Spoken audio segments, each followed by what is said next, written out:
কি অসাধারণ রে ওয়েদারটা। হালকা হালকা করে মাঝে মাঝে মেঘটা ঢুকছে না, ও এইটাই হচ্ছে নর্থ বেঙ্গল বা ফর দ্যাট ম্যাটার যে কোনো হিলসের ব্যাপার। আই এম লাভিং ইট। একবার একটু একদম শান্ত।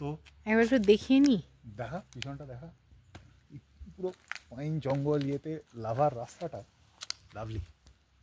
আমি এটার জন্যই তো ওয়েট করছিলাম রে।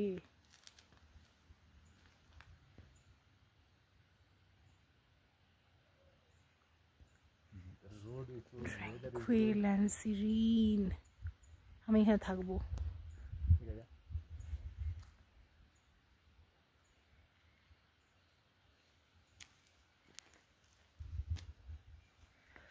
বেকার বাবা মা চিন্তা করে, বেকার বাবা মা ভাবে আমরা বাচ্চা। Look at the road. একদমই তাই। আবার আসবো, আবার আসবো, আবার আসবো। ওদিকে একবার উপরে মেঘটা দেখা, উপরে গাছের উপরে ওইদিকে মেঘটা দেখা গাছের উপরে।